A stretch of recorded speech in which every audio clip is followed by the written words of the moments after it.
Selamat pagi semuanya, Bapak Ibu Saudari. Selamat hari Minggu, baik yang kita di offline maupun yang kita yang di online. Bersyukur sekali ya, kita tadi bisa menaikkan pujian dengan semangat, amin. Ya, tadi saya lihat Pak Leo nyanyinya semangat sekali. Amin, ya. Saya tahu itu nafasnya stabil banget, kayaknya apa rahasianya. Saya kemarin lihat dia di lapangan renon sama Bu Sondang ya, jalan pagi 30 keliling bro ya kemarin ya. Luar biasa. Itulah untuk memuji Tuhan tuh mempersiapkan fisik dengan luar biasa ya bro. Dan hari ini juga kita bersyukur tadi kita bisa komuni bersama Bro Nadus dan juga Nando. Thank you ya untuk kita anak remaja, dari kita pria ilahi sampai anak remaja, hidup kita bisa menginspirasi, amin. Karena salib Kristus saja. Dan hari ini kita juga ada beberapa brother sisters, ada juga nih Ani dan Rinto ya. Welcome dari jemaat mana? Cikarang, ya soalnya Ani ini pindah-pindah. Ya, dulu tuh di kampus Bandung ya, dari 2010 kita sama-sama dulu di kampus ministry ya, habis itu udah ke Jakarta, ke Cikarang, dapat jodohnya di Cikarang ya. Amin ya. Welcome ya, bisa enjoy Bali. Ya, dan kita semua pada hari ini, bulan yang baru ini di bulan Mei, kita mau belajar lagi tentang greater wisdom. Ya, sebelumnya mari kita tunduk kepada dan kita berdoa.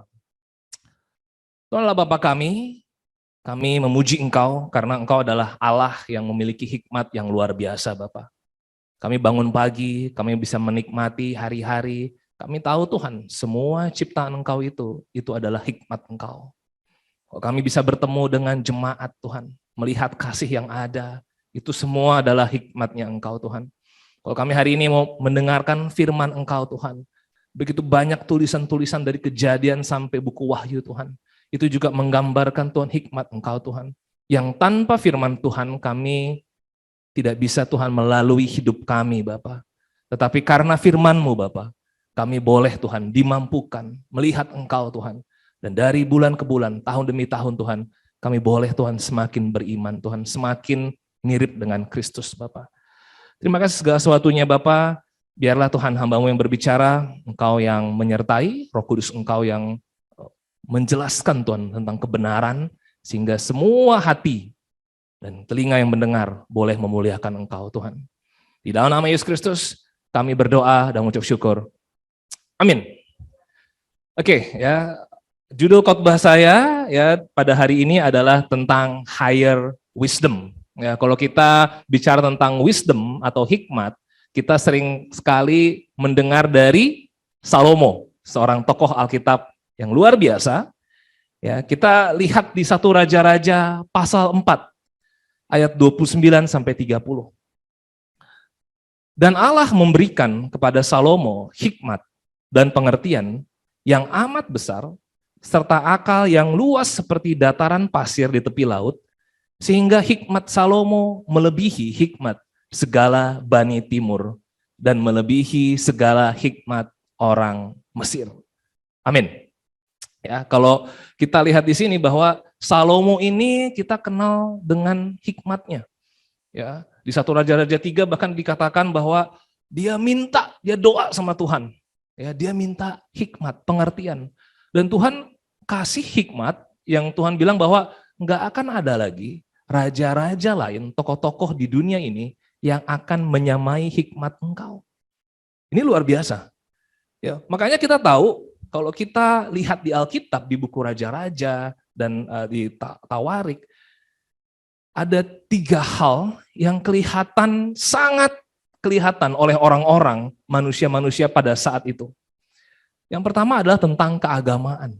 Ya, kita bisa lihat di sana gambar bait sucinya Salomo. Lalu ada juga tentang kemegahan, kita tahu bisnisnya Salomo. Ya, lalu apa? Kalau dia membangun istana, ya, istana Salomo itu dibangun sekitar 13 tahun.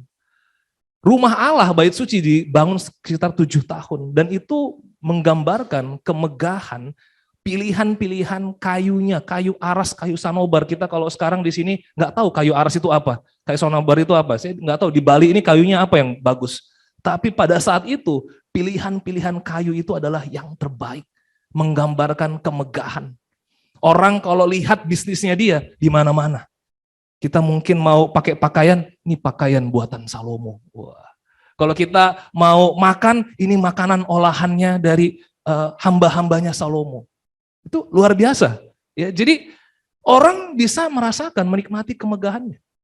Siapa di sini punya teman, ya kita mau kemana-mana, wih ini hotel punya dia. Gitu ya. Terus kita mau mana lagi, pernak-pernik, ini ukiran-ukiran bikinan dia. Ada juga sahamnya di sini, ada. Kita biasanya langsung, gila hebat banget dia, megah sekali. Ya, kadang-kadang ada ya, tipe-tipe orang yang akhirnya kita megahkan karena hal-hal yang demikian. Karena bisnis, usaha, kepintaran, dan lain-lain. Dan gak hanya itu, kebijaksanaannya.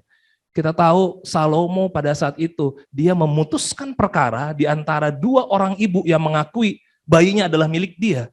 Dengan kebijaksanaannya, pada hari itu juga dia tahu mana ibu yang sebenarnya. Dari kebohongan aja dia bisa memutuskan perkara yang benar. Sehingga hamba-hamba, pembantu-pembantu, orang-orang, bahkan raja-raja mau dari selatan, mau dari timur, itu dengar tentang itu. Ya, nggak hanya hikmat rajanya, bahkan pembantu-pembantunya berhikmat. Coba bayangkan, pembantu-pembantunya berhikmat, cara melayaninya, cara ngomongnya, itu sangat luar biasa. Ya, jadi kalau kita ketemu Salomo, kita respect sekali, mungkin kita gemeter. Ya, tapi lihat, di 1 Raja-Raja 11 ayat yang keempat, dikatakan demikian, sebab pada waktu Salomo sudah tua, istri-istrinya itu mencondongkan hatinya kepada Allah-Allah lain. Sehingga ia tidak dengan sepenuh hati berpaut kepada Tuhan Allahnya, seperti Daud ayahnya. Ya, lihat ya, kita sering sekali udah pernah dengar tentang kisah Salomo. Pada akhirnya dia punya 700 istri, 300 gundik. Ya. Biasanya kalau di dunia udah seperti itu. Ya ampun, punya istrinya banyak banget. Jadi bahan gosip jadinya. Tadinya bicara kemegahan, tapi endingnya digosipin orang-orang. Ya. Nah, ini bukan kita ngomong tentang gossiping atau apa, tapi ini bicara tentang Salomo mengawalinya dengan takut Tuhan, tapi tidak mengakhirinya dengan takut Tuhan. Jadi percuma orang punya kebijaksanaan, hikmat luar biasa dari sisi bisnis, dari sisi pendidikan, dari sisi apapun, tapi kalau dia nggak bisa punya takut akan Tuhan. Ya. Kita lebih dalam lagi ya. Khotbah hari ini diajarkan oleh Pendeta Frankie Lumenta supaya kita di region bisa belajar tentang hari ini tentang penata layanan. Yaitu apa? Kalau kita dipercayakan, kalau kita dikasih kepintaran, apapun juga, dan Salomo bisa bangun bait suci, tapi lihat di sini, di Kisah Para Rasul, pasal 7, ayat 47 sampai 49. Tetapi Salomo lah yang mendirikan sebuah rumah untuk Allah. Tetapi yang Maha Tinggi tidak diam di dalam apa yang dibuat oleh tangan manusia. Seperti yang dikatakan oleh Nabi, langit adalah tahtaku, dan bumi adalah tumpuan kakiku. Rumah apakah yang akan kamu dirikan bagiku? Demikian firman Tuhan. Tempat apakah yang akan menjadi perhentianku? Perjanjian Baru akhirnya banyak membahas tentang Salomo. Tapi yang dibahas di Perjanjian Baru adalah konotasi yang negatif tentang Salomo. Yang pertama adalah, oke, dia bangun bait Allah, tapi Tuhan Allah bilang seperti ini, mau semegah apapun bait Allah yang dibangun, apa gunanya kalau saya nggak tinggal di sana? Apapun yang dibangun sepertinya itu rohani, tapi percuma kalau Tuhan nggak tinggal di sana. Karena kerohanian itu bukan dibangun dari hal yang fisik, yang kelihatan.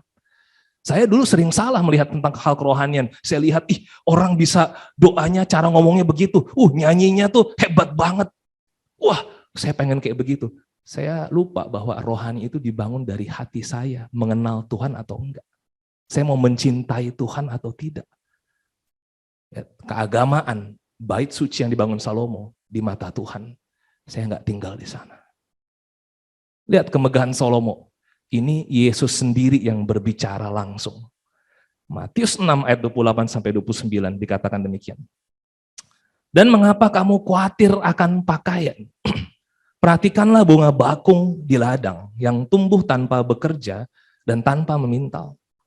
Namun aku berkata kepadamu, Salomo dalam segala kemegahannya pun tidak berpakaian seindah salah satu dari bunga itu. Ya, ini bunga apa ini? Kalau tahu, bunga lili. Bunga lili itu tidak hanya Ferdi yang suka.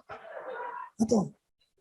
Ya, tapi Yesus pun lihat bahwa bunga lili itu indah sekali. Kenapa? Buatan saya. Ya. Jadi yang penting adalah yang Tuhan buat. Mau Salomo buat jubah hebat, wah ada misalnya apa? Ada batu krisopras, kita pun nggak tahu batu krisopras kayak apa gitu ya. Ya, ada permatanya, lazuardi dan lain-lain, wah ya.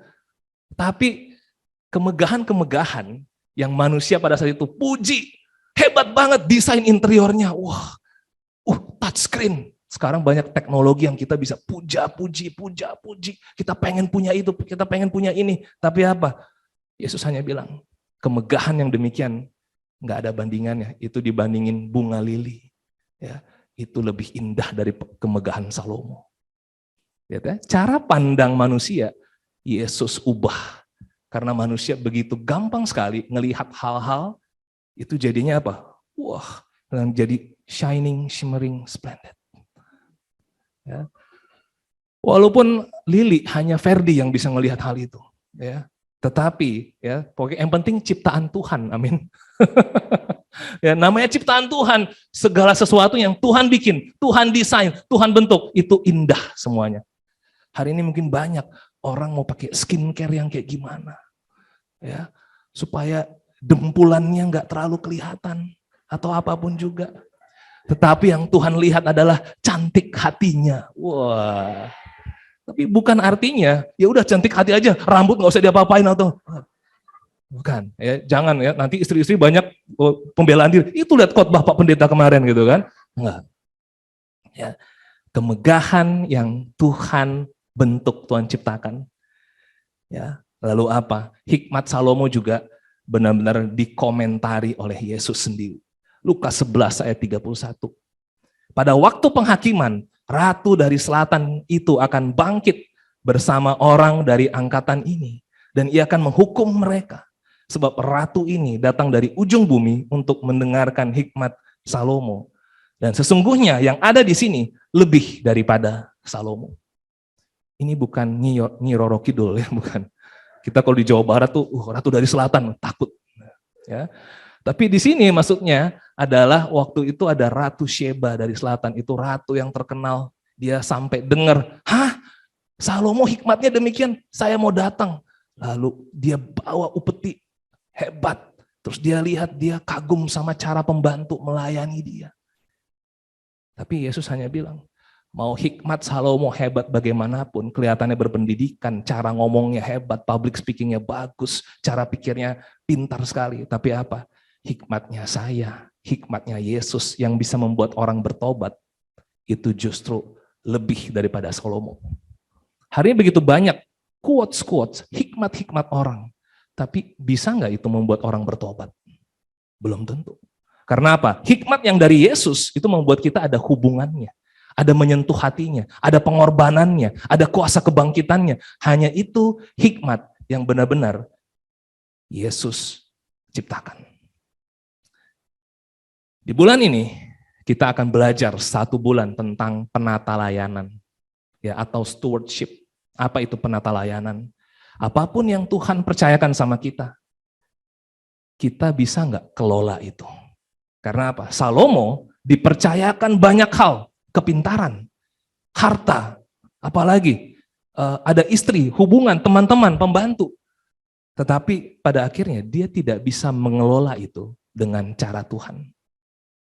Sebulan ini kita belajar, ya, kalau hikmat Yesus jauh lebih besar.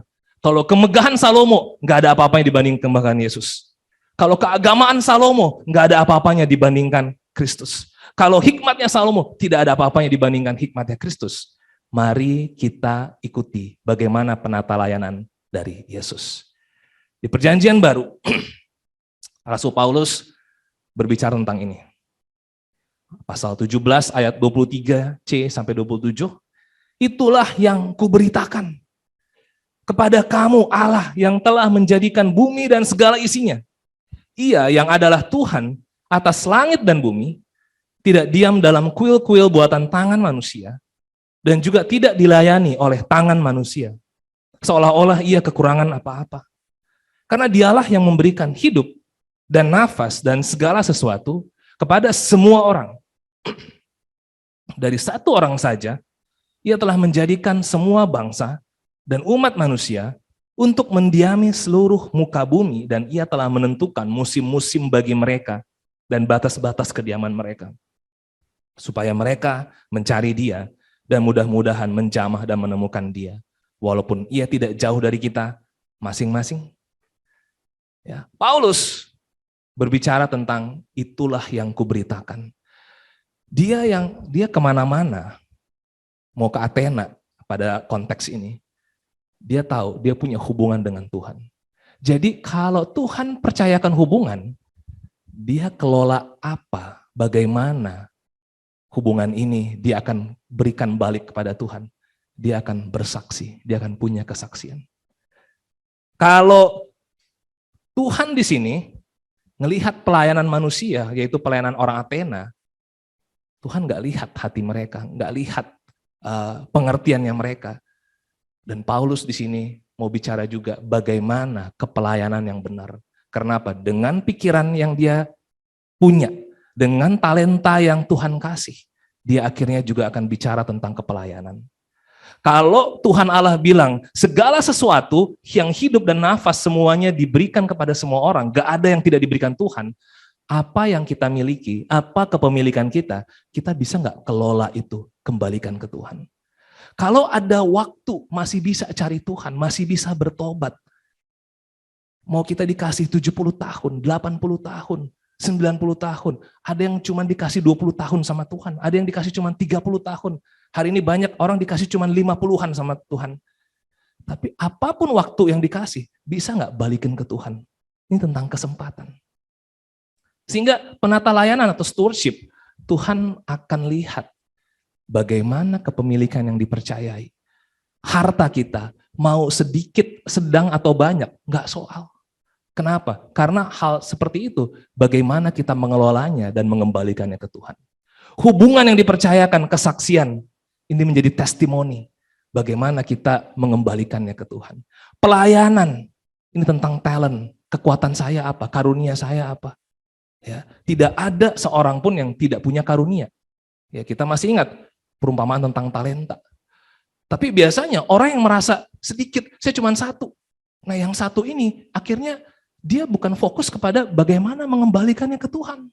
Tapi dia fokus, ya enak yang sana punya 3, punya 5. Kenapa sih Tuhan gak cuma ngasih saya 1? Lihat ya, dia fokus terhadap apa yang sedikit. Dia bukan fokus terhadap apa yang Tuhan kasih. Ayo kelola itu, mau 1, ya, mau 5, mau 4, nggak soal banyak sedikitnya. Yang penting adalah apa yang dipercayakan kita kembalikan ke Tuhan. Waktu, ya. Jadi di dalam sebulan ke depan, setiap minggu kita akan bicara ini. Treasure, bagaimana mengelolanya, testimoni, kesaksian-kesaksian, bagaimana kita mengelolanya, talent, bagaimana kita akan mengelolanya, dan time yang Tuhan kasih. Dan khusus hari ini saya akan berbicara tentang treasure atau harta. Ya. Mari kita buka ya, kita lihat di Kisah 17 ayat 25b, ayat yang tadi. Karena dialah yang memberikan hidup dan nafas dan segala sesuatu kepada semua orang. Lalu Mazmur 24 ayat 1 bicara demikian. Tuhanlah yang mempunyai bumi serta segala isinya dan dunia serta yang diam di dalamnya. Kalau semuanya Tuhan yang kasih, rumah kita Tuhan yang kasih, kos-kosan kita itu ada karunia bukan memiliki tapi menikmati. Ya. Kalaupun kita bisa menikmati secercah setahun kontrakan kita, 2 tahun kontrakan kita, yang kita perlu pikirkan adalah bagaimana mengelolanya untuk Tuhan. Ya, bukan tentang saya harus miliki itu, saya harus miliki ini. Aduh, gadget ini saya belum punya. Ya, mau orang punya gadget, mau orang punya rumah, mau orang punya kapal pesiar, semuanya milik siapa? Milik Tuhan. Jadi nggak ada yang bisa bilang, ini nih, saya punya ini. itu hanya titipan aja. Ada yang dititipnya 70 tahun, ada yang titipnya 50 tahun, ada yang titipnya cuma 5 tahun aja.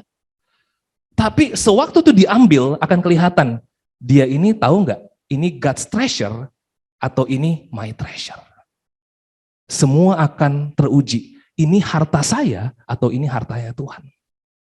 Ya. Karena apa? Semuanya punya Tuhan. Ya. Kalau seorang makin pikirannya makin terkonsumsi bahwa ini punya saya, ya kita akan lihat ukurannya adalah orang akan berfokus kepada menyenangkan diri sendiri. Aduh, seandainya saya punya ini, bakal lebih nyaman. Seandainya saya punya gadget yang begini, bakal lebih enak. Kalau saya punya kamera yang kayak gini, aduh, liburan gak akan membosankan. Semua kenyamanan. Kalau God's treasure, fokusnya adalah apa? Menyenangkan Tuhan. Ini saya punya gadget, punya komputer ini, atau punya apa, ini gimana bisa menyenangkan Tuhan ya? Inilah si penata layan itu, itulah si steward. Kalau my treasure, tadi mentalnya adalah mental pemilik. Jangan sampai ini jadinya berkurang. Kalau bisa bertambah lagi, investasi lagi, tambah lagi. Ya. Tapi kalau God's treasure, itu mentalnya adalah mau kelola. Buat siapa? Buat Tuhan. Seperti Taman Eden dipercayakan ke Adam.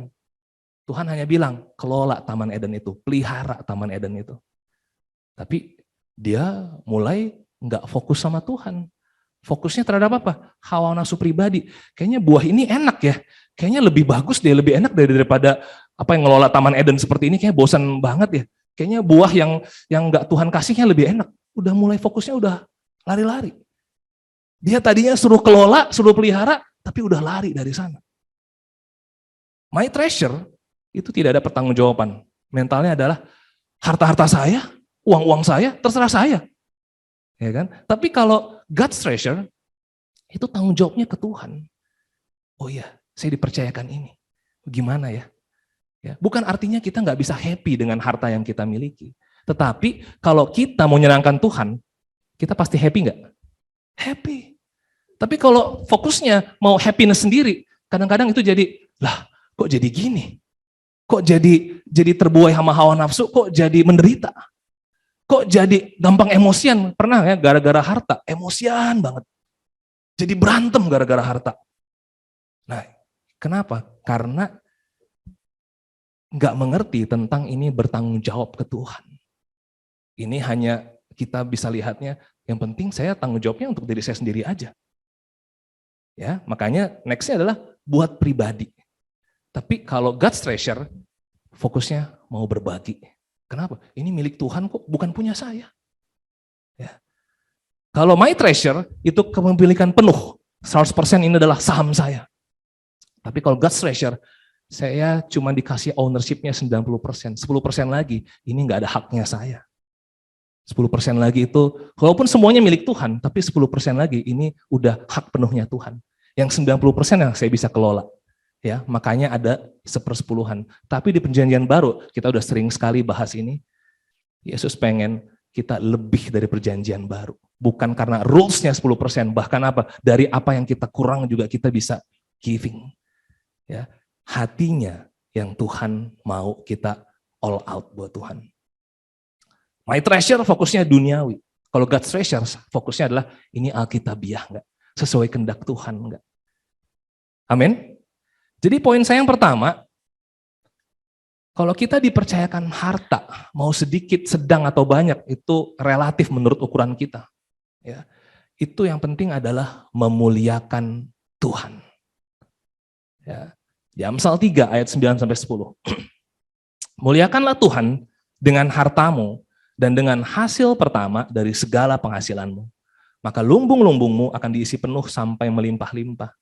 Dan bejana pemerahanmu akan meluap dengan air buah anggurnya. Nah, kadang-kadang ini bisa diselewengkan prosperity teaching. Ayo, ya, kasih hartamu ke gereja, kasih uangmu gini, dan Tuhan akan mengembalikan 3 kali lipat, 4 kali lipat. Kasih mobilmu buat gereja, nanti akan Tuhan kasih 2 mobil, 3 mobil. Wah, itu bukan muliakan Tuhan. Ya, itu untuk fokus pribadi. Wah, hitung-hitungan kita. Kalau saya kasih ke ini ke Tuhan, nanti Tuhan kasih balik begini. Itu nggak ada alkitabiahnya. Tapi yang Tuhan di sini mau fokus adalah muliakanlah Tuhan dengan hartamu. Ya. Caranya gimana kita muliakan Tuhan dengan harta kita? Yang pertama, kita lihat di 1 Timotius 5 ayat 8. Tetapi jika ada seorang yang tidak memeliharakan sanak saudaranya, apalagi si isi rumahnya, orang itu murtad dan lebih buruk dari orang yang tidak beriman. Paulus sungguh keras kepada Timotius. Ya, kenapa? Harta yang kita punya, kalau kita adalah orang tua, apapun itu, ya kita bisa nggak muliakan Tuhan dengan apa? Saya mau pelihara sanak saudara saya, anak-anak saya, istri saya, atau kalau bisa mungkin kita dipercayakan juga ada saudara yang tinggal di kita, sanak saudara yang tinggal sekota dengan kita. Tuhan mau keluarga itu kita pelihara. Kalau saya adalah seorang saudara kandung, saya belum punya keluarga misalnya, saya belum punya istri, bisa nggak saya care juga dengan saudara kandung saya, dengan orang tua saya, ya, dengan harta yang dipercayakan Tuhan. Bukan, wah saya harus tanggung jawab saya, enggak. Fokusnya adalah muliakan Tuhan. Sehingga waktu kita melihara keluarga kita dengan harta kita, itu adalah bentuk memuliakan Tuhan. Ya. Nah ini mesti seimbang, keluarga, lalu yang kedua adalah apa? Kisah 20 ayat 35b. Harus mengingat perkataan Tuhan Yesus sebab ia sendiri telah mengatakan, adalah lebih berbahagia memberi daripada menerima. Memberi di sini bukan tentang orang yang membutuhkan. Memberi di sini karena dia percaya prinsipnya. Emang lebih bahagia memberi kok daripada menerima. Jadi orang yang penata layan Tuhan, itu adalah orang yang senang berbagi. Kenapa? Karena Yesus saya giving. Kalau saya dipercayakan makanan sekian, aduh, saya jadi pikir, saudara-saudari saya gimana ya? Bisa makan nggak mereka? Keluarga saya bisa makan nggak? Ada teman saya, ada sahabat saya. Dia bisa happy juga nggak ya? Kepikiran, kenapa? Karena mentalnya adalah berbagi. Ya. Baru Matius 6 ayat 2, jadi apabila engkau memberi sedekah, nah ini baru orang yang membutuhkan. Ya. Sedekah. Ya. Sedekah itu sepertinya sedikit, tapi yang paling penting adalah fokus Tuhan adalah ada orang lain membutuhkan loh. Ya. Masa hati kita nggak ke arah sana. Kita bersyukur di dalam gereja kita ada Hope Worldwide, amin. Ya. Saya naturalnya adalah bukan orang yang dari kecil itu langsung care, waduh ada orang miskin, kasihan sekali dia, Tuhan saya mau jalan ke mereka. Enggak. Ya. Dalam keluarga saya kalau gitu, jangan, aduh bikin repot aja nih, kerja harusnya gitu ya, itu dulu. Ya. Tapi menjadi murid lama-lama ya, apalagi ada Hope Worldwide membuat kita tahu, oh ya bulan lalu misalnya apa, skip a meal challenge. Ya. Emangnya kita tahu anak-anak kurang gizi, segimana sih gizinya? Enggak tahu. Kita juga nggak kenal anak-anak kayak gimana. Tapi apa yang penting adalah kita tahu ada orang yang membutuhkan. Ada orang yang gizinya memang kurang dan kita gizinya masih ada kangkung kita ya, masih ada zat besinya kita misalnya. Ya terus kita mau pengen memberi lah sedikit. Itulah sedekah. Ya, apapun itu Tuhan mau kita bersedekah. Lalu apa? 1 Korintus 16 ayat 2a. Pada hari pertama dari tiap-tiap minggu hendaklah kamu masing-masing sesuai dengan apa yang kamu peroleh, menyisihkan sesuatu dan menyimpannya di rumah. Nanti waktu Paulus mau kumpulin, udah siap. Ini persembahan saya Paulus. Nah ini Paulus, hebatnya Paulus ini tulis dia di pasal terakhir dari Jemaat Korintus. Kita tahu udah sering baca Korintus, Jemaat Korintus bobroknya luar biasa. Percabulannya, perselisihannya, terus apa? Ada orang-orang yang sombong menggunakan karunia-karunia. Paulus tegur terus tentang hati, tentang pertobatan, hubungan dalam tubuh Kristus. Tapi pasal terakhir, Paulus pastikan, kumpulin harta kalian. Sisihkan. Untuk apa? Pelayanan. Ini ada jemaat di Yerusalem, mereka membutuhkan pelayanan di jemaat Yerusalem, itu belum efektif. Banyak orang-orang yang membutuhkan di sana. Ayo kita kumpulkan. Dan mereka akhirnya apa? Untuk pelayanan jemaat Yerusalem, yuk kita kumpulkan. Ya. Jadi di sini ya, saya bersyukur kita balik Kita nggak hanya pengen kumpulkan uang atau kumpulkan harta itu untuk jemaat Bali aja, enggak. Kita sekarang ini udah jadi kakak. Kita kakaknya sekarang jemaat Manokwari. Kakaknya jemaat Sorong kita. Bentar lagi kita akan jadi kakak jemaatnya Kupang. Ya kan? Saya percaya di ruangan ini udah banyak yang nggak sabar. Bro, saya pengen mission tim ke Kupang, bro. Betul ya? Ya, saya terima WhatsApp banyak gitu ya. Ya, amin. Ya kan? Kenapa? Karena saya nggak hanya mau kumpulkan tuh harta saya, tapi apa? Hati saya, hidup saya juga mau ke sana. Ya, nah, luar biasa. Empat ini Tuhan mau kita bisa pikirkan ini bukan tentang prioritas. Keluarga dulu, baru nanti berbagi, baru nanti orang membutuhkan, baru pelayanan Tuhan. Enggak. Ini adalah firman Tuhan, perkataan Tuhan. Supaya apa? Supaya kita tahu harta kita memang bukan milik kita. Harta kita adalah hartanya Tuhan. Kalau kita punya mindsetnya demikian, hidup kita akan berbahagia. Kenapa? Karena hidup kita, karena fokusnya kita. Kalau fokusnya kita Tuhan, ya hidup kita itu berjalannya bersama Tuhan. Tapi kalau fokus kita, aduh nanti nggak cukup, ntar begini. Makanya Bible bilang, kesusahan sehari cukuplah untuk sehari. Ada yang kita pikirin, hari besoknya, gimana kalau itu nggak cukup? Bulan depan ada ini lagi. Ada sekolahnya si ini, ada saudara mau ke Bali, itu harus temenin. Aduh, keluar makanan lagi nih. Aduh gimana? Besok kita pikirin lagi, apa yang kurang. Jadi fokus kita adalah apa? Saya adalah orang yang nggak cukup. Tapi kalau fokusnya Tuhan, kita tuh mau, Tuhan bagaimana saya memuliakan Engkau dari harta saya. Ya. Nah makanya kita akan masuk ke poin yang kedua, yaitu apa? Mengumpulkan harta di sorga. Kumpulkan harta di sorga itu kita jadi mengerti, ada hal yang sementara, ada yang kekal. Ya. Kita nggak tahu, kita dipercayakan waktunya berapa. Ya. Tapi di sorga kekal, di dunia ini sementara. Kumpulkan harta di sorga itu berarti kita harus pikirkan, memang ada harta yang kelihatan. Nah, harta yang kelihatan inilah yang biasanya jadi ukuran manusia, jadi ukuran keluarga. Mau udah berapa puluh tahun kerja, kenapa masa belum punya ini? Ya kan? Lihat itu saudaramu itu, dia kerjanya begini, cepet tuh dia dapat ininya. Gitu ya. Udah panas kita langsung kan, wah, tiba-tiba kita kerja tuh ingin membuktikan diri. Ya kan? Wah, dia nggak tahu aja sepupunya saya itu dia kerjanya begini, kerja kotor itu. Saya jujur saya walaupun cuma segini saya jujur. Tiba-tiba pikiran kita bukan tentang ini lagi, karena diomongin kita jadi kerja keras. Tapi bukan lagi tentang kumpulkan harta di sorga. Ya, yang nggak kelihatan inilah yang Tuhan mau kita fokuskan. Harta di dunia itu bisa berkurang. Ada mungkin kita bisa pernah mengumpulkan dalam usia sekian, udah sampai segini tabungannya. Tapi kok makin lama makin nipis. Loh, kok udah minus? Kok mau keluarin duit lagi udah nggak bisa lagi. Terus kita cerita sama orang-orang, tapi bro, dulu saya umur sekian, pernah saya segini gitu ya. Ya, memang bisa berkurang harta di dunia ini. Tapi di sorga hartanya nggak bisa berkurang. Ya, itu tambah terus seiring kita fokus sama Tuhan kita.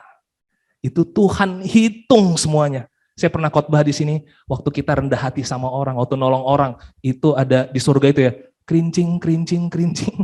Ya, tapi jangan sampai di surga, mana harta saya Tuhan? Itu fokus harta pribadi lagi gitu ya. Tapi ada harta di surga yang saya nggak tahu bentuknya seperti apa. Tapi itulah investasi yang kekal. Di dunia mungkin kita bisa diukur lewat apa? Apa harta yang bernilai di dunia? Tapi di surga hartanya tidak ternilai. Ya, di dunia hartanya bisa rusak. Ya, siapa kita beli apa udah rusak. Wah dulu ini mahal sekali, bisa rusak. Tapi harta di surga nggak bisa rusak.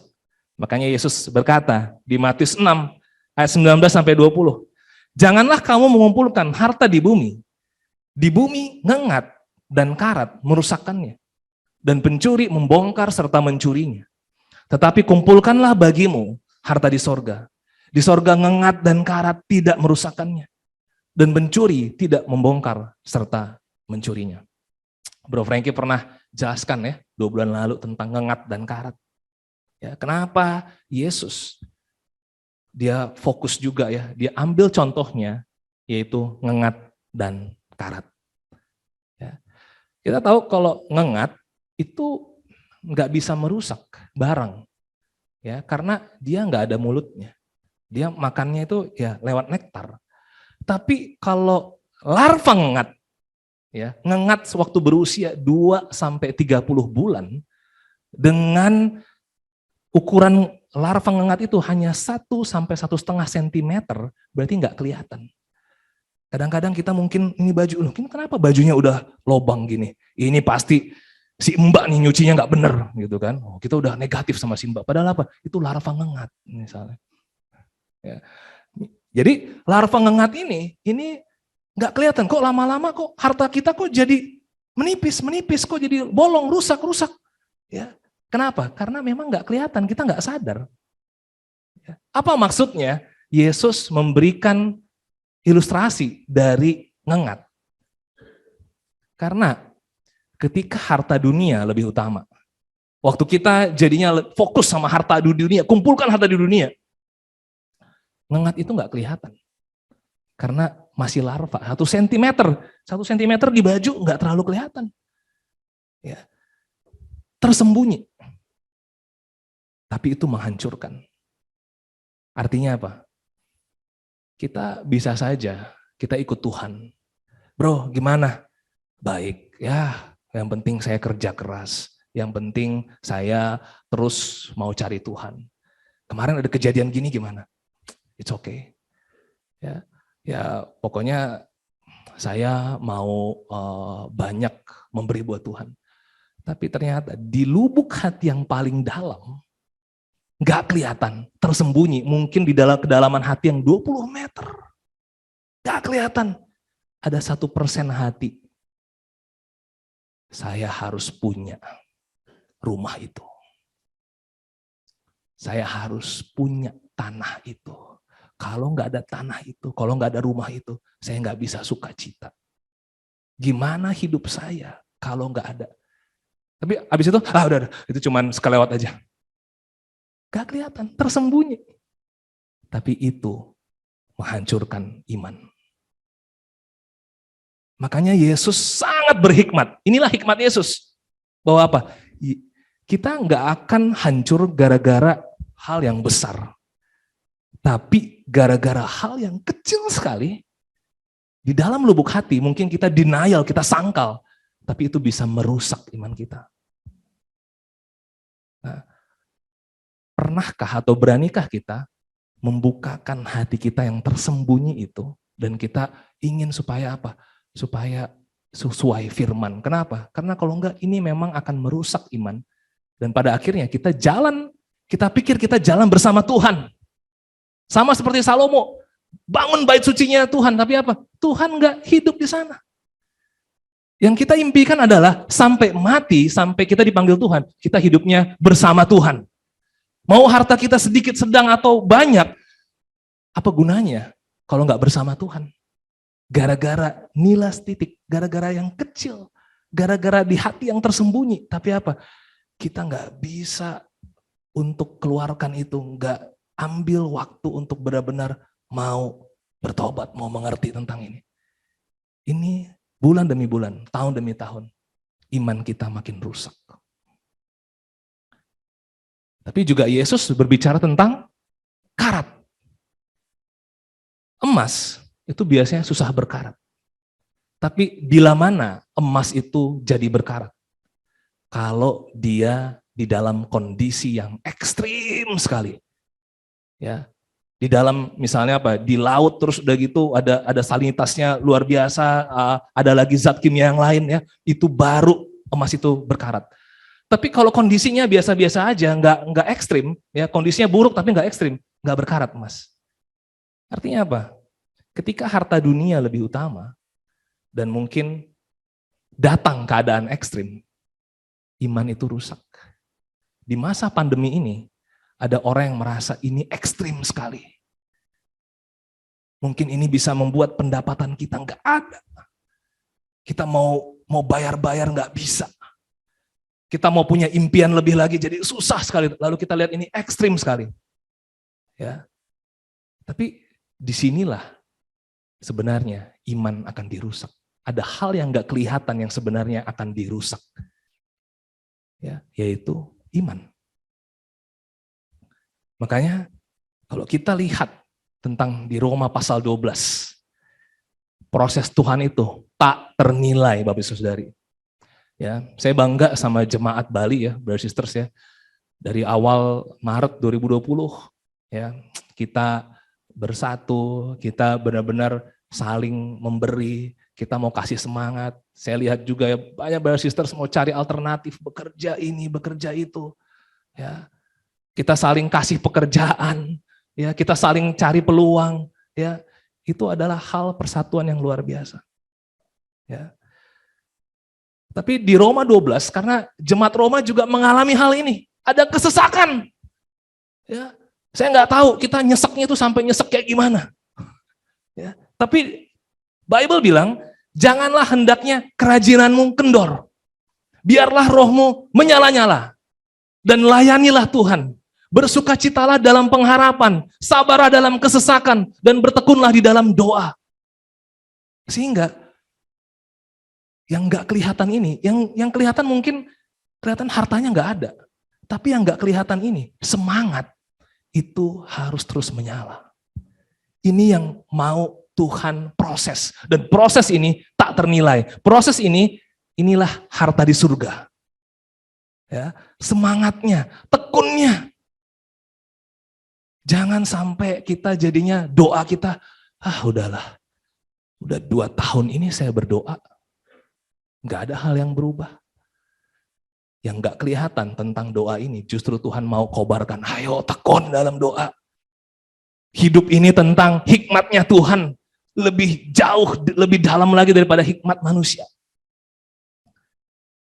Ayo, saya puji kita semua yang kerja keras, kerja kerasnya tetap. Kenapa? Karena kerja keras itu juga satu bentuk firman Tuhan. Kalau orang tidak bekerja, janganlah ia makan. Nah, bekerja keras itu, tapi sekarang kita punya mindset, kita mau muliakan Tuhan lewat bekerja keras. Kalau mindsetnya nggak muliakan Tuhan, bukan cari harta di surga, kita, ini cuma segini, malas lah. Besok ganti lagi aja. Ya, kerja keras, setia. Setia ini nggak kelihatan. Tapi apa? Tuhan hitung itu. Ini membuahkan harta di surga. Lalu apa lagi? Kebenaran, mau righteous, mau jujur, mau benar. Nggak mau menyimpang, integritas itu harta di surga. Tuhan hitung itu. Ya, kadang-kadang gara-gara harta mungkin kita suami istri bisa bertengkar, kita saudara kandung bisa bertengkar. Kok bisa iri hati antara saudara dan saudari. Tapi apa? Harta yang nggak ternilai, proses untuk kita mau cinta kebenaran itu nggak ternilai. Lalu apa? Tetap mau melayani. Ya, karena lihat Yesusnya. Makanya kalaupun kita ada kesesakan, firman Tuhan mau semangatin kita. Pertama, sukacita dulu akan pengharapan. Karena pengharapan memang nggak kelihatan. Tapi dengan Yesus kita jadinya punya harapan yang luar biasa. Itu. Lalu sabar. Ada brother sister di sini udah sabar sekali. Amin. Teruslah bersabar, Bapak Ibu Saudari. Karena dalam kesesakan itu, sabar itu tak ternilai. Tapi itu dihitung oleh Tuhan. Dan bertekun di dalam doa. Pada akhirnya, kita akan punya greater wisdom. Justru hikmat yang lebih besar. Hikmat yang dari Kristus Yesus itulah yang betul-betul menaungi hidup kita. Makanya dengan hikmat yang lebih besar, kita akhirnya jadi mengerti tentang harta yang kita bahas hari ini. Bagaimana kita menjadi penata layan, bagaimana kita menjadi pengelola. Ini bukan tentang sedikit, sedang, atau banyak. Yang banyak hartanya, kalau nggak bisa mengelola untuk Tuhan, ini juga bisa tenggelam dalam kebinasaan. Yang sedang hartanya maupun yang sedikit, kalau kita nggak bisa mengelola untuk Tuhan, ini pun akan tenggelam dalam kebinasaan. Makanya harta itu sebenarnya tidak akan pengaruh apa-apa buat kita. Tapi yang mempengaruhi kita adalah hati kita melihat harta. Inilah yang akan teruji. Makanya mari dengan harta kita muliakan Tuhan. Amin. Dengan harta kita fokusnya adalah mengumpulkan harta yang di surga. Dengan hal demikian ya, ayo Ini mungkin dampak pandemi belum berakhir. Tapi yuk kita saling kuatkan. Yuk kita saling tanya, ada nggak hati yang tersembunyi yang sempat merusak iman? Ayo saling kuatin. Ya, inilah Tuhan kasih keluarga Allah. Kita udah MCR 2 minggu yang lalu. Supaya apa? Makin bersatu untuk apa? Yuk kumpulkan harta di sorga. Puji brothers sisters yang terus setia. Yang terus melayani. Yang terus mau bukakan hatinya. Kenapa? Karena itu nggak gampang. Hargai kesetiaan satu sama lain. Dan dengan demikian kita jadinya satu jemaat ya, jalannya bersama greater wisdom.